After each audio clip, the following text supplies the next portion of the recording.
Olá, sejam bem-vindos ao nono episódio do Rival Talk. E hoje a gente separou algumas pautas do que tá rolando no país pra gente desenrolar e dar algumas opiniões.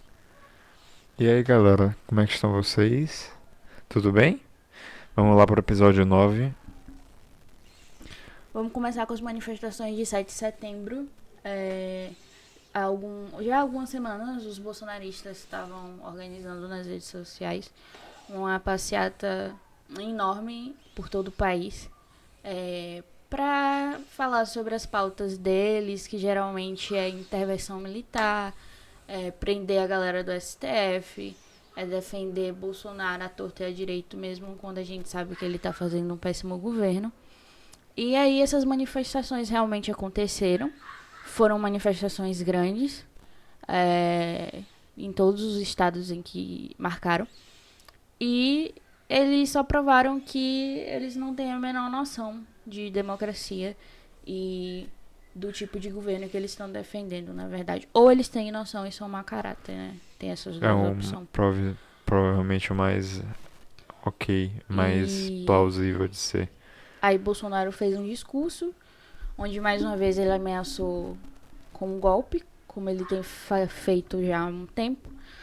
E as manifestações foram marcadas também por algumas coisas engraçadas, tipo, a galera tava pedindo intervenção militar e daí um policial interviu lá porque parece que eles estavam fazendo algum tipo de coisa errada. E eles reclamaram. Ou seja, eles reclamam de uma coisa que eles pedem. Espera, é E irônico. chega a ser burrice.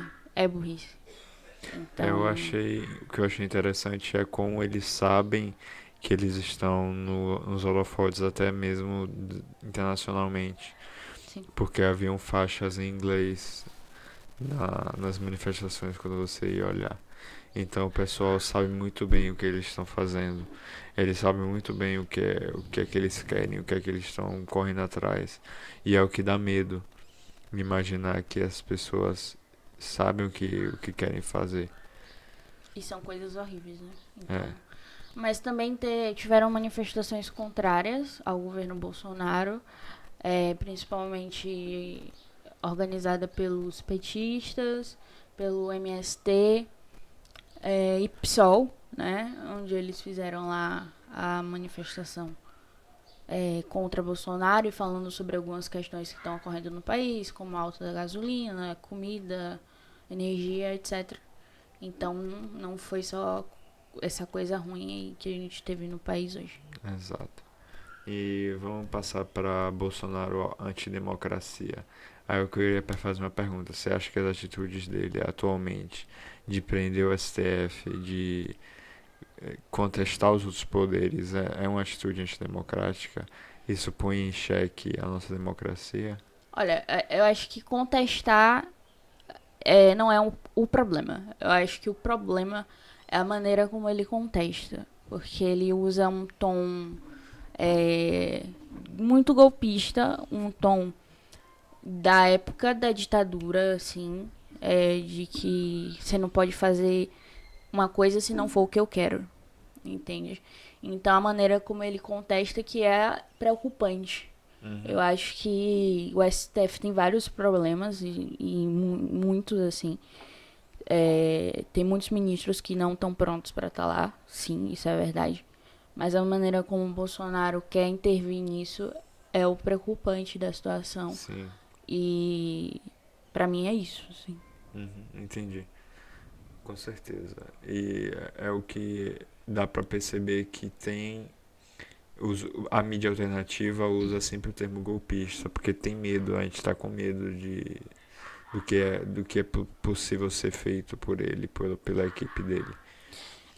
Eu assim, ao mesmo tempo que eu tenho um certo receio, eu não consigo acreditar que Bolsonaro tenha força suficiente para dar um golpe de Estado. Ele é muito despreparado até para isso, até para uma coisa que ele idolatra. Ele é despreparado, do meu ponto de vista. Uhum. E ele já demonstrou isso de várias vezes. Então, assim, a minha preocupação são os pequenos problemas, pequenos entre aspas, que ele vem causando no Brasil aos poucos. Como a Entendi. gente voltar ao mapa da miséria, a gente voltar a ter um número gigante de violência, principalmente nas favelas. Sim. A gente não ter o que comer, a gente não ter como pagar a luz, a gente correr o risco de ter um apagão em pleno 2021. Simplesmente porque o bizarro. cara bateu o pé e disse que não queria ter horário de verão. Então o Bolsonaro está dando golpe já, sabe? Só que é um golpe parcelado. De pouquinho em É, pouquinho ele vai conseguindo isso. destruir Não precisa tudo. ser um golpe militar pra gente voltar a ter uma nação fodida. Uhum. Essas pequenas coisas acabam prejudicando a gente. Todo o cenário político do Sim. país. Não só político, como alimentar, etc. O cara prejudicou nossa importação de carne, uma série de coisas. A vacina, que ninguém aguenta mais falar o que rolou. Ele deixou vencer mais de 20 milhões de vacinas e outros remédios, assim, sem enviar para os postos. Então ele dá um golpe na gente todo dia. E todo dia a gente acorda fudido de alguma maneira por Bolsonaro. Uhum. E aí eu já queria puxar para outra pauta que é até semelhante ao que a gente já está dentro da conversa, que é como está sendo difícil se alimentar no país. Com a alta do preço da comida e da cesta básica, a gente está tendo a volta para o mapa da miséria, como o Ivana falou. E realmente está cada vez mais difícil se alimentar no país. Está cada vez mais difícil conseguir dinheiro para comprar carne. O preço da lata de óleo está muito alto e etc. Não, feijão R$ 10, 1 quilo de açúcar 5, leite é a R$ 5 também. Então, tipo assim, o brasileiro não consegue mais ter uma alimentação básica sem, pelo menos, eu diria, R$ 300 sendo bem econômica aqui. Pegando o mínimo do mínimo. Imaginando que ainda tem um salário Tirando mínimo, ainda queijo, aluguel. tirando coisas adicionais que a gente quer comer às vezes. Tô falando aqui só do feijão, arroz, farinha e açúcar. Óleo, que são as coisas essenciais. E sei lá, ovo. Eu acho que com menos de R$ 300 hoje não rola. Não rola. E tem gente que ganha R$ 300 por mês. A galera do Bolsa Família, por exemplo, que tem 5, 6 filhos. E E precisa tem que se pagar virar com esse aluguel, valor. tem que pagar energia, tem que pagar água, tem que comprar o gás de R$ 100, vai para 120 daqui a pouco. Então, eu já tô pensando aqui o que vai rolar, assim, porque não tem nenhuma previsão de que isso vai parar, de que ou que isso vai parar, ou que a gente vai conseguir reduzir. Na verdade, todas as impressões são pessimistas em relação a isso. Então, a única coisa que me dá esperança são as novas eleições, porque no governo atual eu não tenho esperança nenhuma de uma melhora no cenário econômico do país. Até Também porque não. a gente tem um péssimo ministro da economia. Paulo Guedes é absurdamente burro e incompetente pra caralho. Tão Leviano. incompetente que ele fez a gente retroagir, Pra caralho. sabe? Coisas que a gente tinha conquistado. Então, pra mim, a única esperança é um novo governo. Primeiro porque o governo atual tá pouco se fudendo. E segundo porque eles não têm competência pra porra nenhuma. Então, a questão é toda essa, assim. Entendo. Eu gostaria agora de chamar a presença ilustre da nossa amiga Dani. Vou começar aqui a trazê-la. E aí, gente, meu nome é Daniele. E aí, nisso, com tudo isso que falaram, eu queria contar uma coisa que aconteceu outro dia. Eu tava sentada conversando com a dona de um mercadinho e ela, defensora do Biroliro, disse que estão fazendo dele um monstro, estão perseguindo ele demais. Ok, e a gente tá vendo aí o Brasil voltando pro mapa da fome, da miséria, as coisas extremamente caras. E para externalizar a conversa, estender, eu queria perguntar o que leva um ser humano, hoje em dia, a apoiar o Bolsonaro. tendo em vista, quer dizer, se você apoiava ele antes e ela disse, argumentou que em 4 anos não dá para melhorar muita coisa. Tudo bem, 4 anos é um período curto, mas se for ver as decisões que ele tomou no momento que o brasileiro mais precisou, isso já não é o suficiente para mostrar como ele está sendo um mau presidente. E aí, o que leva uma pessoa a continuar a apoiar esse cara, a chegar no 7 de setembro e continuar e chegar com a camisa do Brasil defendendo ele? É uma coisa difícil. É verdade. Obrigada, Dani, pela participação. Dani foi muito cirúrgica na fala dela. Muito importante. Eu acho interessante o fato de que, muito provavelmente, quem apoia hoje Bolsonaro é quem, por algum motivo, se deu bem durante esse período. Empresários? E acha que isso teve a ver com o governo e não, assim, uma própria sorte do momento. Enfim, é um tema pau no bem... cu do Bolsonaro, fora genocida. E qualquer bolsominion que eu trombar eu vou encher de porrada. É isso aí. É o mínimo. Valeu, galera. Agora a nossa próxima pauta, que é uma pauta mística. É uma pauta, talvez, holística. A gente foi no centro espírita, porque, assim, a gente tá num momento de ter experiências religiosas. Então a gente tá visitando toda a religião possível. Nossa primeira visita foi numa casa de Umbanda. Já fomos na igreja evangélica, que eu já conhecia, né? Mas enfim. E nosso último foi centro espírita, onde a gente foi assistir uma palestra que o cara explicava um pouquinho do que era o espiritismo. Doutrina. Sim. E foi interessante, ele explicou lá como funciona, blá blá blá. A gente não tava gostando muito da palestra, porque parecia aquelas palestras de coach, mas a gente ficou um bom tempo. E aí depois chamaram a gente pra uma sala, eu vou falar a minha experiência, depois o Gustavo contou dele, onde eu deitei lá e aí uma moça que, segundo a religião, estava possuída por um espírito que já desencarnou, etc, obviamente. E aí ela começou a conversar comigo e a falar sobre coisas que aconteciam na minha vida e sobre coisas que eu sentia que batia corretamente com o que realmente acontece. Eu fiquei bem surpresa, devo dizer. Eu tive uma sensação muito forte de que eu já conhecia aquela mulher de algum lugar, não no caso a mulher física, mas o espírito, como ela mesma disse. E eu fiquei com uma vontade enorme de abraçar ela e foi bem tocante pra mim, assim.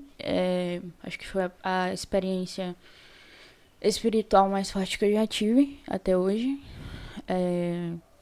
E aí depois eu fui pra uma outra sala, onde as pessoas estavam tendo conversas com os espíritos. E fiquei no meio dessa roda, o cara pediu pra eu orar, como se eu estivesse orando e tal. Enfim. E aí no final eu ganhei uma água, onde a pessoa que estava encarnada com o espírito que conversou comigo colocou uma espécie de remédio espiritual e falou para tomar à noite e pela manhã, que isso iria me ajudar em algumas questões, e marcou para eu voltar 3 vezes lá. Resumindo, eu achei uma experiência muito válida, principalmente pelo que eu senti. As pessoas lá são bem acolhedoras e atenciosas, e a religião é interessante. Então, provavelmente eu volte pra ter outras experiências e ver o que acontece. A minha experiência foi bem semelhante, só que eu não cheguei a deitar, a moça me atendeu sentado. Quanto a isso é o mínimo, não faz diferença alguma. Porém, era assim, uma moça, um espírito, né, muito acolhedor, e que eu senti um sentimento de ternura muito grande. Ela falou coisas que eu já ouvi do meu psicólogo e que isso me fez pensar, caralho, eu preciso fazer isso. Mas ao mesmo tempo eu não encarei essa experiência como uma experiência holística. Eu encarei mais como uma experiência pé no chão, que uma pessoa me falou algo que eu precisava ouvir novamente. E a moça, eu não sei explicar, ela abriu o meu chakra, eu não sei como é que funciona esse processo. Ela olhou dentro de mim e falou que eu precisava, que eu estava confuso, que eu tinha más energias e que eu precisaria voltar lá 5 vezes. Então, agora o meu próximo passo é voltar 5 vezes lá no centro espírita.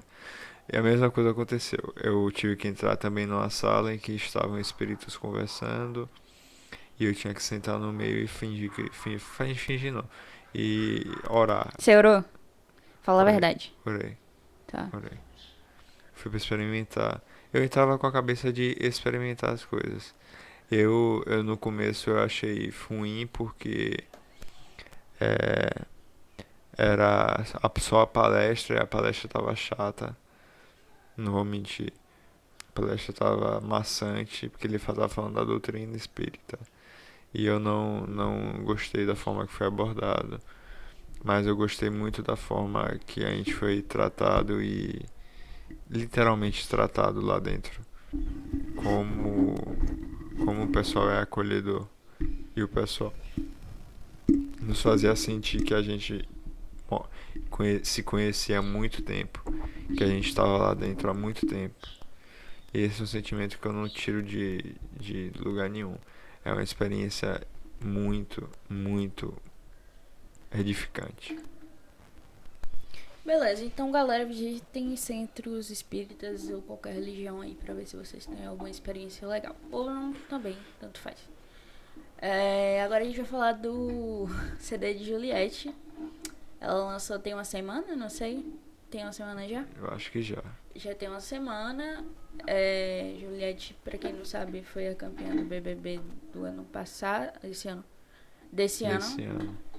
E ela cantava lá na casa, né, do BBB, e a galera achou ela talentosa. Ela, além de ganhar o prêmio, assinou com a Som Livre e lançou um EP com 8 faixas ou 10 faixas, todos no ritmo de forró e com letras que faz alusão a comidas nordestinas e românticas. Assim, falando pessoalmente, é um álbum que eu não ouviria novamente. Eu ouvi pra falar no podcast. Mas é muito repetitivo. A voz dela fica muito irritante também. Ao longo prazo, assim. Você ouve 3 músicas, você já tá enjoado. Ela forçou muito esse negócio de comida na música. Toda hora ela falava de comida. Toda hora ela falava de engolir. Não, engolir Preconceito com farinha não faz o menor sentido. Não tá, véi. Assim, musicalmente falando, eu achei um lixo. Mas, como informação, eu devo dizer que a Juliette quebrou recordes no Spotify. Ela foi a que teve mais players, superando várias pessoas mais famosas que ela e de que eram melhores que ela. Porque ela tem muitos fãs, né? A gente sabe disso. E provavelmente ela vai continuar aí a carreira dela musical. Mas eu acho ela muito fraca como cantora, como compositora. E é isso. Eu acho que ela só conseguiu lançar esse EP porque ela foi campeã do BBB mesmo. Porque se ela fosse fazer, sei lá, um teste, não rolava. Não rolaria. Eu também acho que não rolaria. Muito ruim, cara. Ela muito ruim. não. Uma música que parece que é feita com o único intuito de ser comercial. Né? O intuito é ser comercial. Mas, porra, a Anitta faz música com o intuito de ser comercial e não é ruim. E faz ruim bom. assim. Mas é porque tem certa naturalidade dentro da música dela. A Juliette é só realmente pra fazer sucesso. Então é isso. Então engulam o preconceito de vocês com farinha e vão ouvir o EP de Juliette lá no Spotify.